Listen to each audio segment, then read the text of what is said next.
bem? Bom dia a todos. É um prazer aqui estar com vocês, falando de um tema super importante. Nós três aqui somos membros da Comissão de Empresas Familiares, temos mais alguns colegas que estão ali da mesma comissão. E acho que a escolha desse tema, que a Gabriela Baumgarten, que é nossa coordenadora, a Cris Bianchi é vice, a Núria Porte tem nos ajudado bastante na discussão de todos os temas, e agora nós estamos quase que finalizando um caderno sobre sucessão, né? Onde nós queremos de fato compartilhar com as empresas esse desafio, né, que está presente ao longo do tempo em todas as gerações. Na verdade, quando se fala em sucessão, é um tema super complexo e nós tivemos que fazer um recorte aqui, porque senão não dá tempo, né? Então, o que nós vamos estar falando, né? A gente primeiro vai rapidamente passar. Quando a gente fala sucessão, o que a gente fala mesmo? E depois nós vamos usar como referência os 3 círculos do John Davis, quando fala na sucessão da família, na propriedade e no negócio. No caderno que nós estamos fazendo, nós demos uma ênfase extremamente grande nos aspectos socioemocionais, que nós não vai estar aqui nos slides, mas a Cris, a Núria, a Andréia, eles vão estar aqui nos ajudando a pontuar os aspectos aí relevantes, ok? Então, começando, né? Quando a gente fala de sucessão, né? O que a gente está querendo dizer, né? Primeiro, é um processo mais importante, mais complexo, que acontece em todas as empresas familiares. E ele envolve a troca de liderança da família, quer seja essa liderança implícita ou explícita. Ele envolve transferência de propriedade, né? E claro que aqui tem temas adicionais com relação à herança, e a transferência de poder quando se fala em gestão de negócios. O que é importante a gente perceber, né? Que esse processo, ele é muito complexo porque ele envolve temas difíceis. A parte técnica, aquilo que é lógico, que é a lei, que diz as boas regras de governança, talvez seja a coisa mais fácil de acontecer. Mas ele envolve emoções, ele envolve medos, ele envolve morte, ele envolve para o que está sendo sucedido, novas opções de carreira ou não, né? Ou de aposentadoria, sem necessariamente todos estarem preparados, né? Então, eu acho que de tudo que nós sentimos, né, através de todas as empresas familiares que fazem parte da comissão e através de toda a literatura, é que tem algumas palavrinhas mágicas que fazem toda a diferença, né? Então, primeiro, sucessão é um processo, não é um evento, e por isso ele requer planejamento. E esse processo, mesmo que tenha planejamento e conhecimento instalado, ele não consegue ter sucesso se não tiver amor para os membros da família e para as pessoas que estão ali na gestão, se não tiver respeito e muito diálogo. Na verdade, a gente não sabia ainda da palestra que nós tivemos de manhã, que falou muito dos diálogos, né? E eu queria que a Cris e a Núria acrescentassem um pouquinho dessas coisas sensíveis quando a gente fala aí nessa parte intangível e soft, que talvez seja aquela que mais problemática. A parte de... bom, o intangível são as emoções que a gente troca com as pessoas que estão em redor. E quanto a gente consegue se colocar no lugar delas e ver o ponto de vista delas, ainda que seja totalmente diferente do nosso, ainda que pertença à mesma família, né? As pessoas não pensam igualmente, elas têm experiências diferentes, e mesmo dentro de uma mesma família, você pode ter muitos conflitos de posição. Então, o intangível é justamente a capacidade que você tem de se conectar, se colocar no lugar do outro, aceitar o ponto de vista do outro, ainda que seja contrário ao seu, e tentar descobrir quais são os caminhos em comum que você pode ter com essa pessoa. Tem uma matéria que foi falada lá no Congresso agora, que foi mediação, né? Então, mediação tem vários significados. Não é só achar o caminho do meio, é achar um meio de se comunicar com o outro, que a pessoa escute você e que você escute a pessoa. Então, a escuta é muito importante, a compreensão da posição da pessoa sem estar contaminada pelas suas próprias crenças e pelas suas experiências também é importante, porque senão você não ouve. E ouvir é extremamente importante para que você estabeleça diálogos e comece a se conectar com as pessoas. E que sucessão tem ameaças de perda de prestígio, tem ciúmes de competição pelo poder, tem uma série de emoções que são intrínsecas aos seres humanos, não é característica específica de nenhuma família, é característica do ser humano. Isso precisa ser vencido e, como a Olga falou, o amor é a grande... O amor, a conexão, a empatia são as grandes ferramentas para que você se conecte com pessoas com as quais você pode ter conflitos. Oi, bom dia. Como membro da quarta geração de uma empresa familiar espanhola, tem mais de 120, 125 anos, já perdi a conta. Faço parte da quarta geração, mas já tem quinta geração, já tem sexta geração já nascida.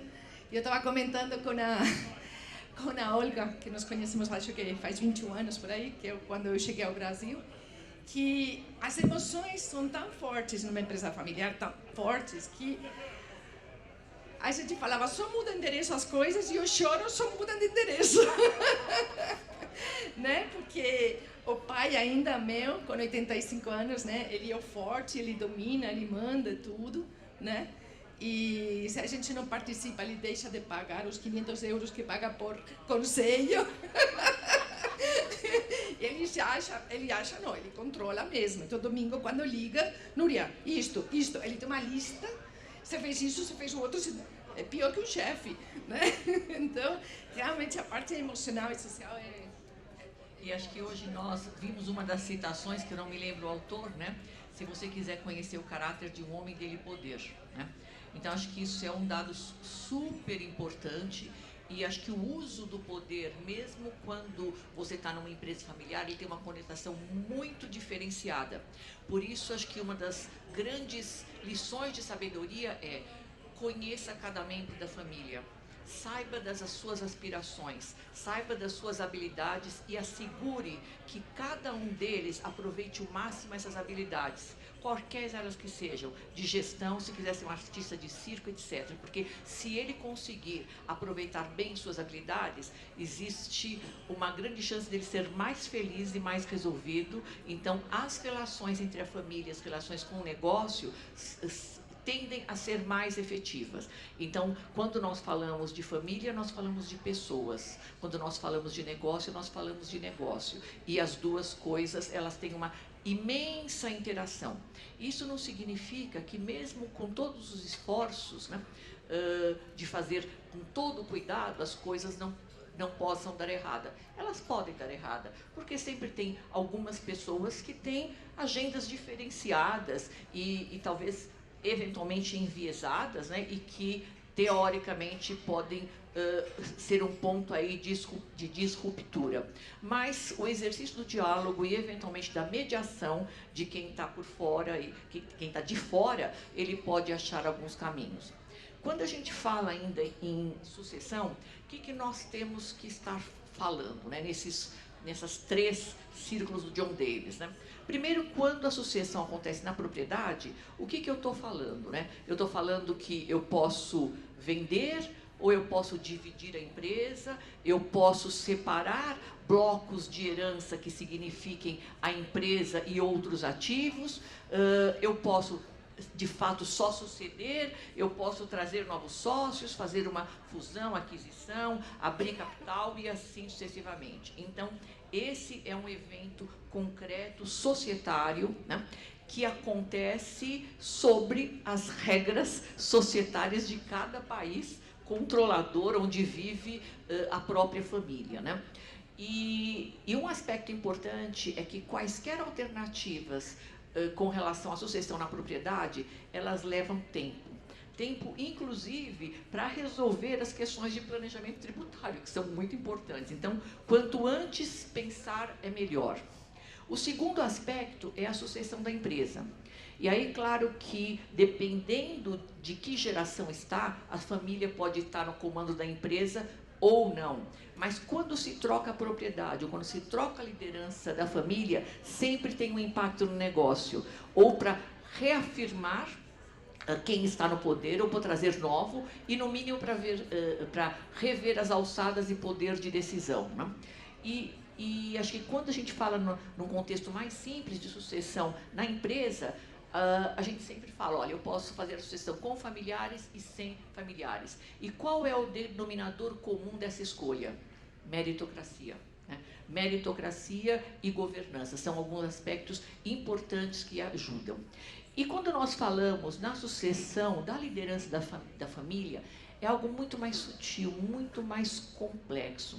E aquelas famílias que, de fato, têm um senso de legado, que pensam no valor que elas têm que trazer para a sociedade, para as próximas gerações, de um modo diferenciado, usualmente os processos de sucessão, eles são mais efetivos. Não menos dolorosos, mas mais efetivos. E quando a gente fala, já que família você não escolhe, está lá, né? Quando a gente fala em sucessão da família, a gente está falando basicamente de rodízio entre funções importantes, né? E tem abaixo 2 barras, né? Que elas falam que nas 2 primeiras, sucessão da propriedade e da empresa, eu preciso ter um nível razoável de governança que faça a orientação, e na base da família eu preciso ter um nível razoável de governança familiar. E isso não significa que é uma coisa complexa, que só se aplica a empresas médias. Não, se aplica em todas as empresas de qualquer porte e de qualquer segmento. Cris, Núria? Governança não necessariamente é toda a estrutura que a gente vê nas grandes empresas. A gente vê governança no Grupo Votorantim, a gente vê governança no Itaú, a gente vê governança na Serradim e, né, nas Eites Borges. Mas governança pode ser algo bem mais simples se a sua empresa for simples, né? Então, governança é a forma que você tem de ser transparente, de ser responsável diante dos seus stakeholders, que pode ser o fornecedor da padaria, né?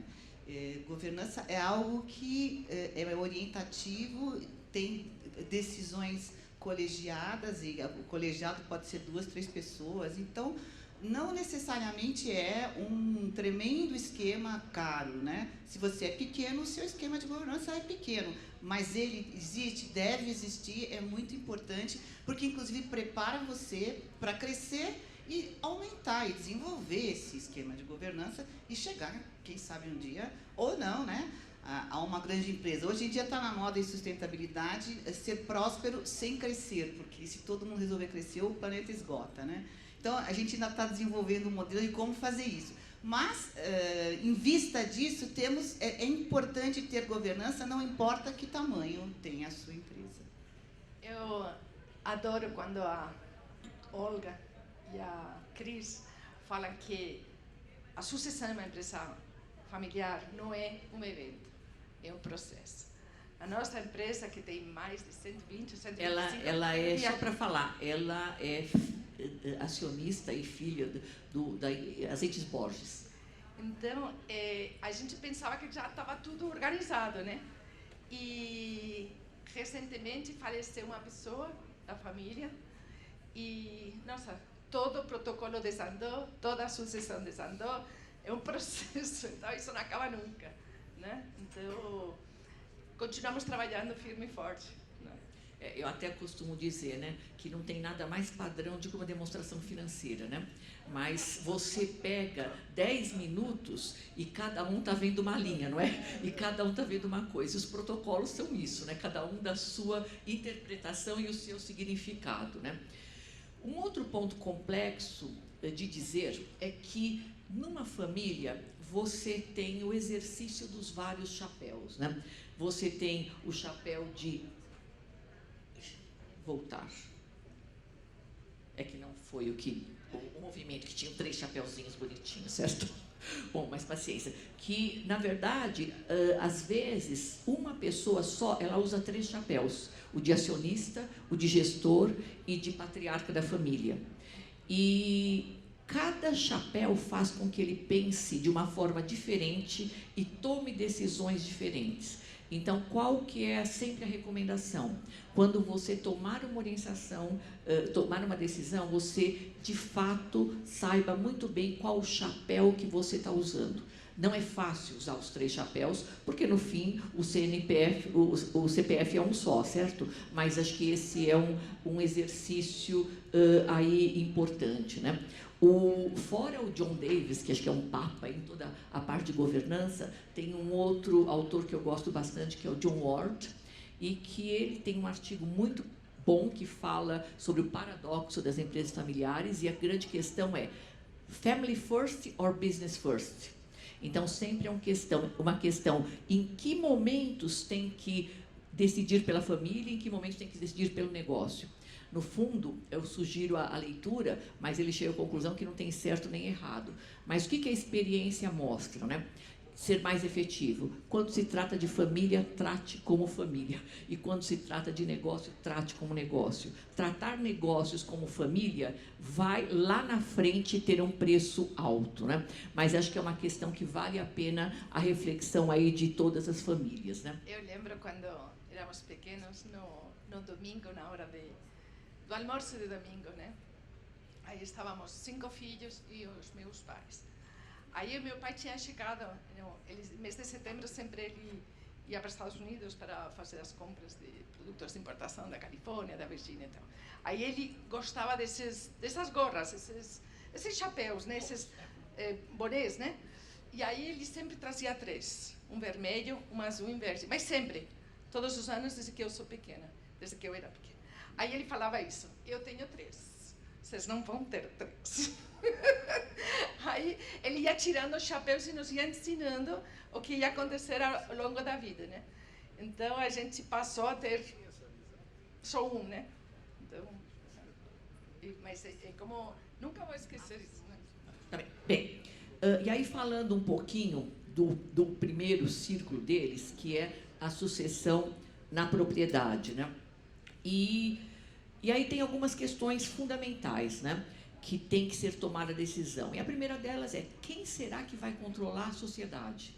Ela vai ser uma sociedade equalitária? Vai ter diferença entre as ações? Como que será que eu vou fazer para partilhar o restante dos bens, né? E aí tem um aspecto muito interessante, né?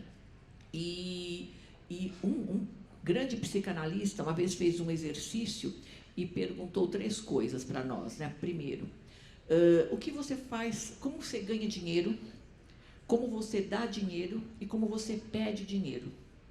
Então, todo mundo, uma turma de 50 pessoas respondeu, e aí ele falou: agora você troquem a palavra dinheiro por amor. E qual era o ponto? A relação que você tem com dinheiro é muito próxima que você tem com amor. E se houver qualquer sentimento de injustiça na sucessão da propriedade, né, em dar mais para um do que para outro, não é claro que a lei brasileira tem uma grande proteção que não acontece em outros países, né, mas isso vai criar uma competição, vai criar uma rivalidade, então a gente tem que pensar muito bem nas consequências. Na minha vida pregressa, quando eu era consultora, né, na PwC, acho que a gente estava numa situação muito complexa entre uma empresa muito grande e 2 filhos, né? E nós até fizemos uma reunião com o patriarca e falamos: olha, você tem que tomar as decisões, porque senão vai comprometer a empresa. Ele virou e falou: eu já fiz o que eu tinha que fazer, mesmo que eu saiba aquilo que é certo entre os meus filhos, eu não vou fazer isso. Resumo da ópera, né? Até hoje está em litígio, depois de 15 anos, 20 anos, sem algo positivo indo ali para frente, né? Uma outra coisa importante quando se fala em sucessão da propriedade é que nós temos impostos, né? Nós temos o tal do ITCMD, né? Que ainda é pouco, 4%, né? Da onde vem esse dinheiro mesmo, cara pálida? Como que a gente vai fazer esse funding? E como que eu vou planejar o tempo, como que de fato eu vou fazer esses grandes movimentos. Então, claro que tem as organizações maiores, geralmente eles fazem a transferência da nova propriedade, deixam o usufruto, etc, etc. Mas é um aspecto complexo que tem que ir aí. Alguma coisa? Não. Na sucessão da gestão, eu acho que é importante, de fato, né, que alguns pontos sejam respeitados. Primeiro, quem de fato tem competência e qualificação? Como que eu vou nomeá-los? Como que eu vou capacitá-los? Todos estão preparados? É claro que não. Vão existir imensos gaps, mas eu tenho que tomar uma escolha, né? E muitas vezes escolher, se não existe prontidão na família, e a ideia é que a família tenha um papel relevante no negócio, se essa for uma crença, porque tem empresas, tem um acionista de uma grande empresa aberta na bolsa, ele fala assim, olha, eu cheguei à conclusão que a gente agrega mais valor quando tem profissionais na gestão, né? O CESPD sabe de quem eu estou falando, né? Do que efetivamente quando tem a família ali trabalhando. Mas algumas famílias que querem ter um papel relevante, e não têm prontidão, muitas vezes tem-se um mandato tampão de profissionais até realmente que exista aí uma formação, né? E eu tenho que gerenciar todo esse processo de mudança, ter planos de contingência e ter sistemas de coach e orientação, né? Acho que aquele exercício que nós fizemos aí, quer dizer, fale alguma coisa que você não sabe, foi importante, né? Usualmente a gente tem uma visão um pouco distinta do impacto que como nós somos impacta o outro. Então, acho que esse é um exercício importante de respeito. E quando nós falamos em sucessão no negócio, tem uma palavra complexa que está ali presente, que é competição. Isso existe e é muito difícil, é impossível negar. Se você nega, você vai fazer frente com ela em algum momento, né? Eu gostaria de acrescentar que essa é a parte intangível que toca a sucessão, né, nos negócios também, em qualquer área. É necessário que seja a meritocracia? Sim, é muito importante, mas precisa ser temperado com as competências socioemocionais, porque conheço bastante donos de empresa que têm muita dificuldade em eleger o mais competente em função de emoções para os menos competentes, até proteção do mais frágil. É nessa hora que a meritocracia precisa ser muito temperada com as competências socioemocionais do próprio dono e auxílios nessa área para poder acolher os mais frágeis, para poder comunicar como é que vai ser feita a transição para um mais competente, para fazer esse meio de campo, porque não é fácil um filho achar que vai ser o sucessor e, de repente, o pai chega e fala, não, quem vai ser o sucessor é fulano, porque você não está tão capacitado quanto ele. Se for filha, pior ainda. É isso mesmo. Veja, aí entram as competências socioemocionais, né?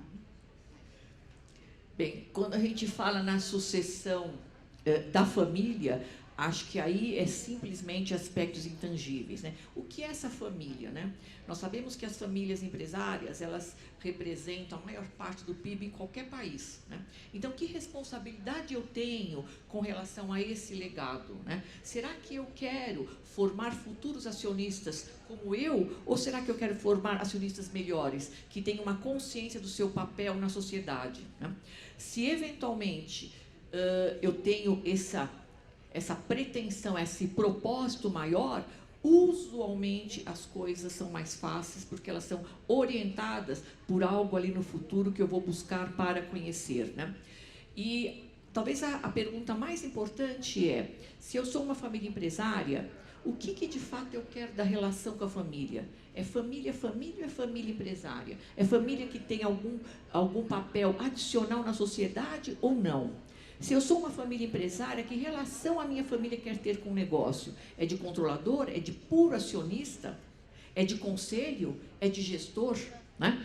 E claro que tem um ponto que, usualmente, nas famílias a gente percebe que a maior competição é por estar na gestão dos negócios. Mas qual que é o maior chapéu, a coisa mais importante numa empresa familiar? é o chapéu de acionista, certo? Então, acho que o desafio é se preparar para ser acionistas, né? E, de fato, fazer todo um deployment de quais são as regras que vão orientar esse aspecto. Você quer falar alguma coisa, Cris? Tudo bem se a gente passar uns 5 minutos. Eu agora estou fazendo o meu tempo, certo? Sem perguntar para vocês. Então, acho que algumas coisas aí para pontuar. E depois acho que essa apresentação vai ficar disponível, né? Não sei, acho que vocês podem ter, né? Que as perguntas que às vezes as empresas se fazem é: quando eu devo começar esse esforço? Né? E a resposta é sempre quanto antes melhor. Né? O ideal é fazer quando o que for sucedido tem saúde, tem inteligência e tem tempo para fazer com que as coisas acontecem. Então, se fora esses aspectos emocionais, tem todos os aspectos concretos, fiscais, tributários. Se eu faço com tempo e se eventualmente existe algum conflito, eu tenho mais tempo para exercer o diálogo, eu tenho mais tempo para formar sucessores e eu tenho mais tempo para desenvolver estratégias financeiras que, dependendo do tamanho do patrimônio, são extremamente positivas, né? Também tem um aspecto de que quanto mais cedo, menos complexa a família é, né? Mais simples ela está. Se chegar na 5ª geração, enfim, já tiver muitas pessoas conectadas, é mais difícil a negociação, não é impossível, mas é mais difícil.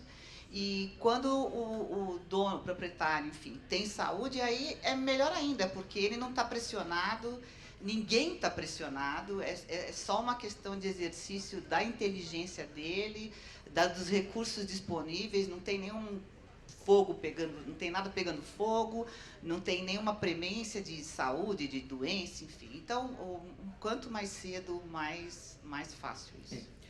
E acho que uma pergunta, né? Se isso é óbvio e claro, né? O que... eu esqueci de botar isso. Se isso é óbvio e claro, por que será que as empresas não...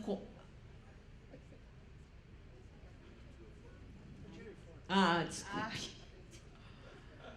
É que a gente não vê. Se isso é tão óbvio e claro, por que será que muitas empresas começam depois do segundo tempo, né? Então, aí a gente colocou algumas coisas, né? Primeiro, o mito da relevância, né? O fundador não fica doente, não morre, né? Se eu morrer, certo? E se recusa a sair, né? Então, acho que esse usualmente está sempre presente, né? Meu pai disse que ele não morre, ele vai viajar. Olha aí, tá vendo? O desconforto é o único. Tem um desconforto, porque não é fácil, e nós temos que entender, né? Se eventualmente a pessoa sai, mesmo se não for na troca de poder, e ele sai ou da governança ou da gestão, sem ter um plano de vida, é muito complexo, né? A gente conhece pessoas que, de fato, ficam, né? ou se matam, ou, de fato, chegam a uma situação bastante crítica de depressão, de saúde e etc. Então, procrastinação, que é usualmente uma decisão, amanhã eu tenho tempo, eu sempre vou ter tempo, nunca é para ser feita, né? E aí, falando um pouco, eu quero que a Cris e a Núria falem, né? Que, na prática, para abordar a questão da sucessão, é importante o jeito, é importante a emoção, o carinho com que você trabalha, né? Aqui nós colocamos alguns dos aspectos que fazem a diferença, mas queria que vocês, que tiveram experiências próprias, né, também mencionassem. A empatia é extremamente importante, né? Empatia é difícil de fazer, requer prática, requer, enfim, pesquisar no Google ou chamar uma pessoa de comunicação não violenta, que é a matriz da comunicação de empatia é a comunicação não violenta. Então, é difícil, você tem que se colocar no lugar do outro, se desprendendo das suas experiências e das suas crenças, se colocar no outro com as crenças dos outros e com os problemas dos outros, para você poder entender o que a pessoa está sentindo. Isso é muito importante. Você precisa pensar nas suas próprias limitações e nas limitações do outro. Quer dizer, nunca a gente acha que o outro é mais limitado que a gente sempre se acha perfeito e o outro não. E a gente precisa ser humilde para entender que não é verdade, todo mundo tem suas limitações. Então, é necessário pôr o pé mais no chão, usar muito a inteligência e temperar com o coração para que você consiga sair de posições de raiva, de ressentimento, de preconcepções, de orgulho, né? Não, eu é que sei, eu que sei. Então, são aspectos muito emocionais que, se você se desprender deles, você consegue se aproximar do outro. Tempo esgotado. Ok, mas não, e acho que só para, quer dizer, que de qualquer maneira a gente tem que pensar num aspecto aí complexo, né? E se eventualmente as pessoas saírem de si mesmas, saírem daquela situação e derem um zoom out, fica muito mais fácil, né? Então vale, que eu não sei também, quem fala sonhar grande, sonhar pequeno é o mesmo preço, né? Então vamos sonhar grande, que vale mais a pena, né? E aí, para terminar, o que a gente quer compartilhar aí com vocês, né? Se o mundo fosse perfeito, o que ajuda a fazer uma sucessão? Na parte do controle, da parte da família, é ter um acordo de acionista. Se a empresa for maior e a família maior, um conselho de família. É, de fato, definir o que é legado, o que é valor e discutir sempre a visão de futuro da família. Quando eu falo no modelo da propriedade, eu estou falando de fato em plano de sucessão, estou falando em plano de contingência, em herança, em transferências de bens. E quando eu falo no negócio, eu estou falando em ter uma visão estratégica e ter capacitação de gestores, né? E claro que todas essas coisas podem estar presentes de modo embrionário ou de modo completo e complexo.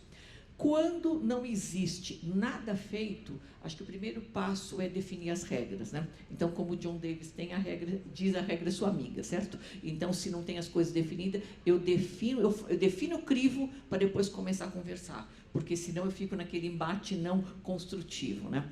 Então, palavras finais da crise da conjunto de combinados, né? Minha mãe sempre diz que o combinado é o justo. Estabeleça um conjunto de combinados para que todo mundo se alinhe, aí você começa a conversar. Isso. Difícil, né? Difícil, mas a gente acaba se entendendo, né? Usando o amor, né? Usando as emoções de forma positiva e construtiva pelo bem da família e pelo bem dos negócios e das empresas. Nós queríamos abrir agora um pouquinho para algumas perguntas, se vocês tiverem.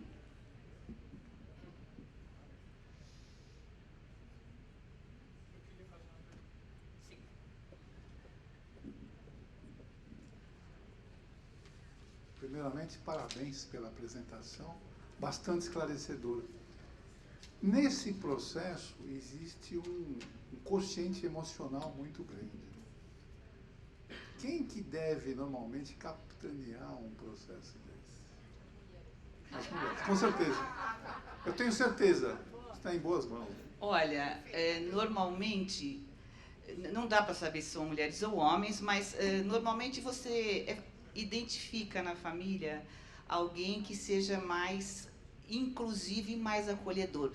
Se você não identificar, teria que trazer alguém de fora, porque alguém precisa fazer isso. Mas é comum você encontrar uma pessoa que seja mais acolhedora. Dá até para capacitar essa pessoa, percebe? Quer dizer, dá até para colocá-la num curso de mediação, ou colocá-la num curso de CNV, para que ela se empodere mesmo. Não gosto da palavra empoderar, mas enfim. Concordo literalmente com a Cris, né? E tem algumas pessoas que acham que a mãe também tem um papel importante, porque a mãe, usualmente, ela quer aglutinar os filhos e tem aquele amor teoricamente igual. Eu li uma vez um case da Ceras Johnson, que não é tão fácil achar se disponível, né? Que eles tiveram um problema tão sério de sucessão que inclusive, uma pessoa da família ficou alcoólatra, mas muito grave. E quem da família que conseguiu harmonizar e fazer o processo foi um cunhado. alguém que estava fora, né? E que conseguiu unir, e até hoje parece que eles têm um instituto que trabalha contra alcoolismo, né? E reconhecer e respeitar essa pessoa que era um cunhado, que não tinha nada a ver e que trouxe um pouco de clareza, talvez, né? Em todo equilíbrio, talvez, em toda a posição. Oi. Bom, parabéns primeiro pelo tema e pela estruturação da apresentação, muito boa. A gente vê hoje nas empresas familiares um grande obstáculo que é a cultura. Pode ser positiva, mas na maior parte das vezes a gente vê como um fator impeditivo de você implantar uma boa governança. E em alguns aspectos mais e em outros menos. A gente viu hoje de manhã o Lélio falando de ética, você implantar um comitê de ética, um código de conduta bom, tem problemas culturais, questão de auditoria, enfim. No caso de sucessão, eu vejo como uma coisa assim, meio que inevitável, quer dizer, assim como uma empresa que está numa situação difícil financeiramente e precisa partir para uma reestruturação ou uma recuperação judicial, se for o caso, mais iminente, não tem o que fazer, ela vai ter que... O fundador da empresa vai estar mais presente, então vai ter que ter um sucessor, é meio inevitável. Então, nessa comparação, eu vejo que os aspectos culturais, as resistências culturais, talvez sejam mais facilmente superadas nesse processo. Ou não? Como é que você vê isso, Olga? Olha, eu acho que a gente não teve tempo de abordar aqui, né? Mas acho que no caderno que nós estamos escrevendo, ele fala muito que uma coisa é fazer a sucessão quando a empresa está indo bem. Outra coisa é quando a empresa não está indo bem. Outra coisa é quando tem uma sucessão não planejada e morte na família, e assim sucessivamente. Agora, é claro que quando você tem um aspecto crítico de negócio, tão crítico, que a razão fala mais, né? Mas, no fundo, acho que tem alguns dilemas, né? E aquela máxima, né? Quando a mudança é maior que a cultura, você muda a cultura ou você muda a mudança, porque a cultura sempre vence, né?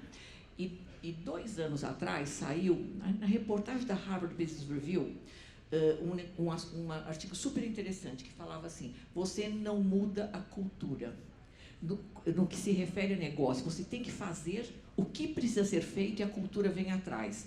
Então, eu acho que quando se fala em negócio, é um pouquinho assim. Quando se fala em gente e quando se fala em família, não é assim, né? Então, a gente tem que perceber que os tempos são diferentes e as pessoas reagem diferentemente. Agora, quando não tem outra opção, em casos, eu acho que aí já está dada a opção.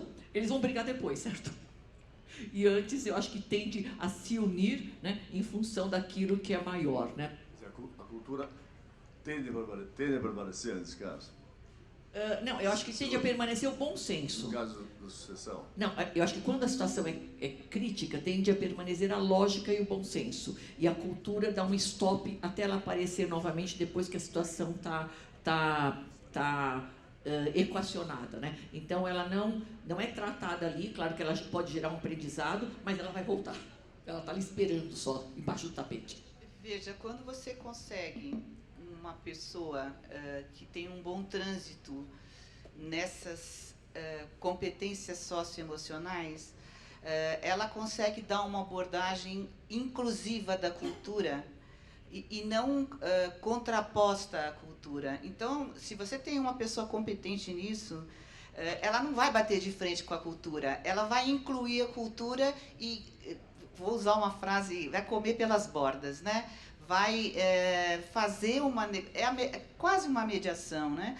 Vai pegar os donos da cultura e começar a sensibilizá-los com acolhimento e não com contraposição. Esta é a forma ideal. Eu já vi isso acontecer em alguns lugares, em outros não. Talvez o profissional não tenha sido suficiente ou a pessoa não tenha sido suficientemente hábil. Mas é possível, é o ideal. Você não bater de frente com a cultura. Você pegar esta cultura, dar destaque aos aspectos dela que interessam para essa mudança e incluí-la na...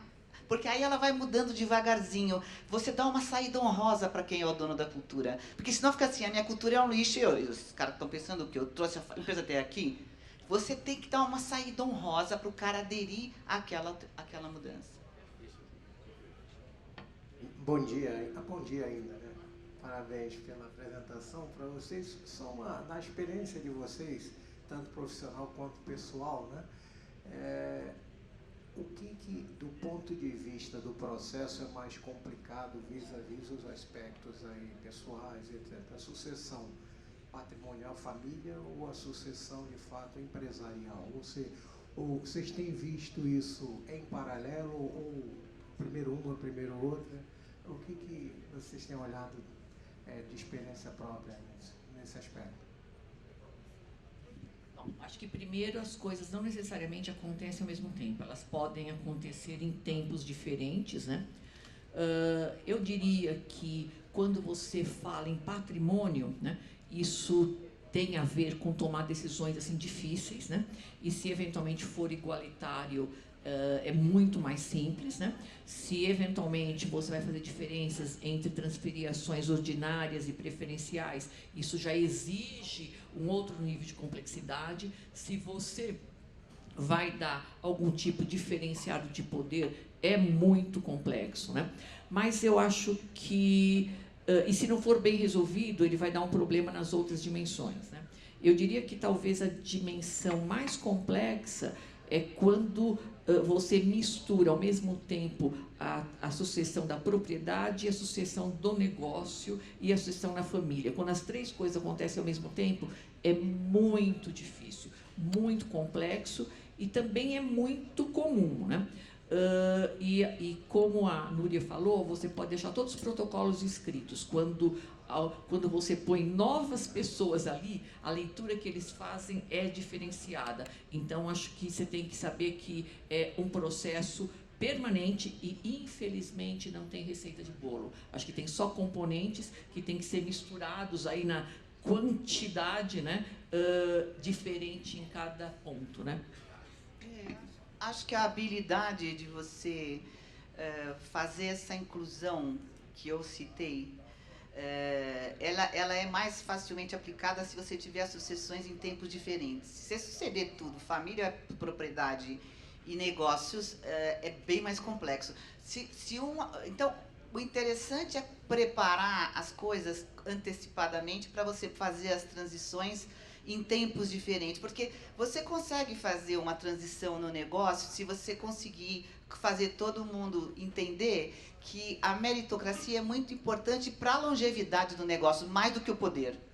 Aí você, veja, é uma questão de você sensibilizar, é mais fácil você sensibilizar que a longevidade da empresa depende de competências. Agora, poder em ações é mais complicado. Agora, de qualquer maneira, é quase que impossível você ter sucessão num negócio sem ter mudança nos papéis da família. Então, essas duas estão sempre juntas. E algumas vezes você já deixa definidos prazos sucessórios para a sucessão na propriedade, mas elas só vão acontecer em efeito de morte, né? E, eventualmente, você tem que começar as outras antes, que é positivo, né? Porque você tem um exercício de poder muito diferenciado. Então, tempo esgotado, certo? Então, gente, muito obrigado.